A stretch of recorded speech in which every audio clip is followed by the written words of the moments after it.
Kalau kita mau ngomongin topik yang sulit kayak pendidikan seksualitas, berarti emang kita harus belajar untuk punya pembiasaan ngobrol gitu, Mas. Atau juga mungkin ada yang orang tua yang judgmental, Mbak. Udah ngapain kamu remaja tahu hal-hal tersebut, itu kan malah makin tinggi lagi dindingnya, Mbak ya. Iya.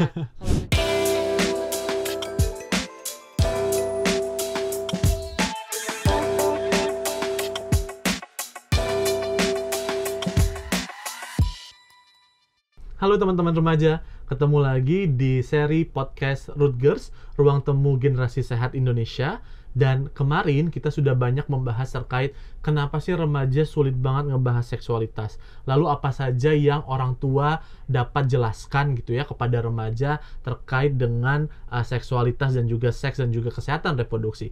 Nah, di topik kali ini kita akan ngebahas mulai dari mananya gitu. Bersama saya masih ada Mbak Imelda Hutapea, Direktur Penguatan Kapasitas Demi Kita. Nah, Mbak Imel, jadi kan memang kita akan ngebahas lebih banyak nih mulai dari mana. Yes. Kenapa sih? Karena kan di sekarang, di masa sekarang Gen Z dan setelahnya gitu ya, udah lebih sadar terkait dengan internet, terkait dengan digital teknologi gitu. Kalau misalnya seperti yang kemarin kita bahas ya, orang tua tuh canggung, tabu, males membahas terkait isu seksualitas, mereka kan bisa dapat dari internet. Dan terkadang itu susah dikontrol. Betul. Misalnya mereka malah ke situs-situs pornografi dan malah belajar, dalam tanda kutip mereka mengaku telah belajar terkait dengan seksualitas dari konten-konten pornografi gitu. Nah, menurut Mbak Imel ini seperti apa nih dalam hal itu, dan bagaimana orang tua itu dapat mulai dari mana dulu agar si anak remajanya itu akhirnya tidak terjerumus ke konten-konten pornografi dan juga mendapatkan informasi yang sebenar-benarnya tanpa adanya isu-isu tadi, misalnya porno atau pornografi jadi yang lebay, jadi lebay, jadi malah negatif gitu. Gimana nih Mbak Imel, menurut Mbak Imel? Ya, itu benar banget sih Mas Tre. Jadi kita jadi lihat nih ya teman-teman ya, bahwa ketika ada hambatan dari orang tua dan teman-teman remaja juga kayaknya juga sungkan, aduh kayaknya merasa nggak sanggup nanya ke orang tua, akhirnya larinya ke konten porno gitu kan. Betul, ke internet, kemana-mana Mbak ya, ke digital. Itu tuh sebenarnya kita benar-benar pengen bilang bahwa itu nggak rekomen banget gitu ya. Itu bukan opsi yang bijaksana, karena dengan demikian kita malah jadi nggak ngerti apa sebenarnya yang harus kita lakukan, harus kita pahamin, karena konten porno itu kan cenderung sifatnya hiburan, gitu kan, malah menjerumuskan kita. It's not good for our brain juga, nggak bagus buat otak kita. Nah, ada namanya juga kecanduan porno juga, Mbak ya, betul. Kecanduan tuh kayak yang jadi malah porsinya akan bertambah.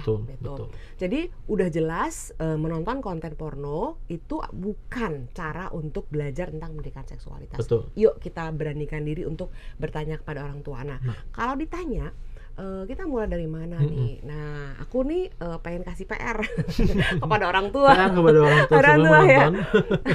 Jadi kalau ibaratnya mau ngomongin topik tentang pembuatan rumah, kita harus belajar gambar dulu. Betul.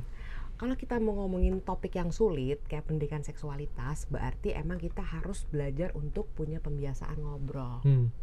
Karena kalau misalnya kita udah terbiasa tegur sapa sehari-hari, kita perhatian sama anak kita, pulang sekolah ditegur gitu, bukan ditegur dalam arti teguran ya, maksudnya ada atensi gitu.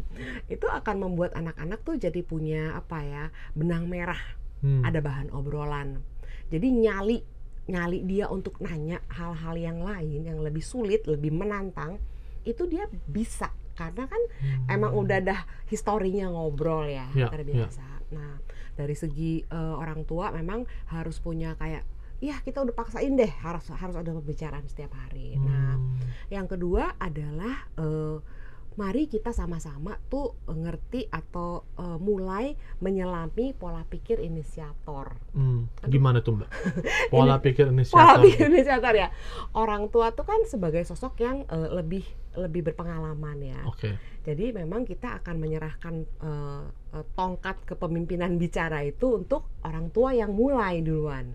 Gitu. Ya abis anak saya diem aja, ya ibu atau bapak, nah sila deh diajak ngobrol. gitu. Perlu tahu juga nih lingkup-lingkup pembicaraan orang tua, anak remaja yang oke tuh apa gitu. Apakah misalnya lagi ngomongin TikTok yang lagi viral, gitu kan. Terus misalnya ada si ARMY atau K-pop fans club apa gitu kan. Isu-isu yang lagi happening Mbak ya. Isu yang lagi happening itu kan jembatan banget untuk mulai ngobrol sama anak remaja. Kita mulai dari situ deh, mulai berkomunikasi sehari-hari. Orang tua juga mau menjadi inisiator untuk membicarakan. Dan kalau tips-tips kecilnya nih Mas Ri, dalam sehari-hari tuh ketika anak-anak umur 8, 9, 10 tahun, apa ya topik pembicaraan? Aku mau menganjurkan kita kayak jadi di posyandu gitu deh. Wah, oke. Gimana Mbak? Jadi kayak misalnya ulang tahun, ada nimbang berat sama tinggi badan ya, gitu betul. kan. BBTB ya Mbak ya. Jadi tuh kayak yang wah tingginya udah segini nih, ntar lagi sepatu ibu udah kamu pinjem nih gitu kan. Itu membuat anak-anak juga sadar, orang tua perhatian sama perubahan tubuhnya. Dia juga sadar perubahan tubuhnya. Ini udah mau pubertas nih. Ini awal-awalan kita ngomong pubertas, harus sadar dulu nih perubahan bentuk tubuhnya, ada perubahan berkembang gitu. Jadi, bajunya udah gak muat. Iya nih aku di bagian dada udah sesek.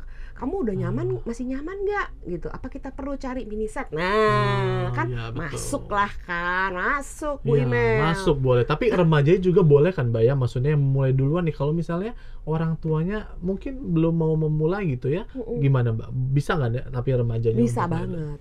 Jadi buat teman-teman remaja, yang udah dibuktikan nih lewat survei, dan pasti mungkin sebagian teman-teman juga jangan-jangan respondennya kita tahu deh sebenarnya tuh pengen gitu tapi cari momen gitu. Betul.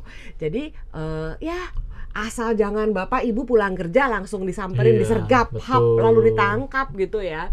Kalau pas lagi si bapak lagi enak nih momennya gitu, abis ngopi-ngopi gitu, coba cari momen-momen yang santai, bisa ngobrol. Jadi sama aja tekniknya Mbak ya, misalnya nih orang tua pengen mulai, anaknya juga baru pulang langsung disergap. Jadi intinya sama-sama belajar, orang tua dan remaja. Nah kembali lagi ke pembicaraannya nih Mbak, apa sih sebenarnya tadi udah kita mulai nih, udah ada jawaban mulai dari mana. Lalu dari do's and don't-nya ada nggak sih Mbak terkait misalnya apa sih yang boleh dilakuin orang tua ataupun yang jangan dilakuin deh sama orang tua kalau ngomong ke remaja. Itu ada nggak Mbak? Ini ya quick tips ya, do's and don'ts ya. Kalau do's-nya berarti memang pertama-tama itu adalah mulai berani menghilangkan hambatan. Kalau ada hambatan, ada pintu, ya percuma nggak bisa masuk gitu kan. Kedua, orang tua jujur aja, bersikap terbuka bahwa kalau memang nggak tahu, yuk kita cari sama-sama gitu. Nah, sifatnya terbuka gitu. Jadi nggak usah merasa orang tua harus paling tahu. Gitu. Sekarang ada banyak sumber, orang tua bisa bantu cariin yang cocok, kita bahas sama-sama gitu. Yang ketiga, keep it simple and scientific. Oh wow, keep it simple and scientific. Apa tuh? Artinya sederhananya. Jadi jelasin sesuai pertanyaan anak, dan ya berdasarkan kita nggak usah membayangkan ini nanti menjurus kemana-kemana, sesuai dengan ilmu biologinya aja. Gitu, bahwa ada anggota tubuh terjadinya menstruasi, kita bicara as if itu ilmu. Gitu. Itu do's-nya. Kalau don'ts-nya, jangan sekali-kali berasumsi bahwa anak remaja udah tahu kok. Nah, itu asumsi-asumsi yang akan menjerumuskan. Yang kedua, sikap-sikap yang, aduh, saya udah tua nih, saya terlalu ini udah hektik banget, banyak banget yang harus dipelajarin, saya nggak bisa belajar lagi. Itu akan menutup pintu untuk kita tahu sebenarnya rangkaian hal yang harus dipelajarin itu apa. Itu, Mas. Atau juga mungkin ada yang orang tua yang judgmental, Mbak, udah ngapain kamu remaja tahu hal-hal tersebut, itu kan malah makin tinggi lagi dindingnya Mbak ya. Iya, kalau ngejudge gitu itu benar-benar don'ts juga tuh, nanti malah jadi ya udah aku nggak nanya ke bapak. Baik lagi tadi ke isu awal. Nah tadi kalau kita selalu ngomongin orang tua nih Mbak, apakah harus jenis kelaminnya misalnya ya, si ibu ngomong sama anak perempuannya, si bapak ngomong sama anak laki-lakinya. Soalnya kalau kita di sinetron-sinetron gitu Mbak ya. Atau film-film itu loh, itu anak laki-laki kamu gitu kan. Nah, apakah kayaknya sekarang di dunia sekarang kayaknya nggak kayak gitu praktik yang baiknya Mbak ya? Nah, menurut Mbak Imel gimana? Jadi karena ketika kita bicara misalnya salah satu topik pubertas ya, memang mungkin akan lebih nyaman kalau same sex. Jadi orang tua yang jenis kelaminnya sama. Yang mengalami Mbak ya? Yang mengalami. Betul. Jadi misalnya bapak menjelaskan kepada anak laki-laki tentang mimpi basah, ibu menjelaskan tentang menstruasi pertama gitu. Tapi memang itu kan ideal situation, idealnya. Tapi memang ketika misalnya tidak bisa, barangkali peran itu bisa digantikan, cuman memang harus diperlengkapi nih, karena kan nggak punya pengalaman gitu. Jadi kalau bapak memang harus menjelaskan, berarti dia harus diskusi dulu dengan ibu yang disampaikan tuh ini. In case misalnya ibunya berdinas atau apa gitu. Atau misalnya memang keluarga yang mungkin tidak utuh Mbak ya, dalam hal ini memang tidak bisa dipaksakan, tetapi kita bisa belajar satu sama lain gitu. Tapi kalau misalnya dalam hal ini memang ada bapak, ada ibu, dan juga harus saling kerjasama juga Mbak ya, menjelaskannya. Kerjasama is the key. Nah, salah satunya yang kita bisa pakai itu ada banyak alat-alat Mbak ya sebenarnya ya. Bener banget. Alat-alat yang salah satunya Rutgers punya itu salah dua deh. Ada namanya kita punya namanya boneka nih Mbak. Jadi boneka ini memang untuk anak, bukan remaja ya, karena kayaknya remaja sulit kayaknya kalau ngomongin boneka, lebih anak-anak ya 0 sampai 6 gitu ya.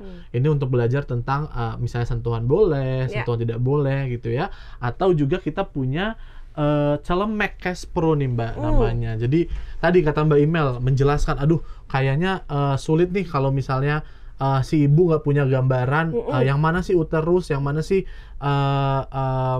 lapisan rahim, vagina gitu, yang mana memang banyak sekali. Ini salah duanya, dan di luar sana juga udah banyak sekali tips parenting juga Mbak ya untuk menjelaskan hal tersebut, dan menggunakan tools ini, modul, video, semuanya udah banyak Mbak ya di luar sana ya. Jadi lebih mudah ya sebenarnya Mbak buat ya. Orang tua nih buat orang tua. Jadi gitu. Sebenarnya nggak ada excuse ya, nggak ada alasan. Betul, dan tadi sepertinya kata Mbak Imel, orang tua juga harus saling terus belajar Mbak ya, tentang perkembangan ilmu pengetahuan, dan juga kayak gini modul, video yang mungkin dulu di zaman sebelum internet susah banget memang, tapi sekarang di zaman teknologi kayaknya sudah ada semuanya gitu ya. Terima kasih banyak Mbak Imel sudah menjelaskan mulai dari mana harapannya semoga orang tua dan remaja bisa saling membicarakan isu seksualitas. Harapannya juga dimulai dari orang tua ya, sebagai inisiator juga tadi ya. Mulainya dari mana sudah dijelaskan, apa yang perlu dijelaskan. Juga Mbak Imel sudah menjelaskan dengan baik gitu ya. Lalu juga kenapanya tadi kita sudah bahas gitu ya. Terima kasih banyak teman-teman remaja dan juga orang tua yang mungkin mendengarkan dan menonton seri podcast Rutgers, Ruang Temu Generasi Sehat, dan kita ketemu di seri podcast lainnya dengan isu-isu lain yang lebih banyak dibicarakan terkait dengan remaja, seksualitas, kesehatan reproduksi yang ada di Indonesia. Terima kasih dan sampai jumpa.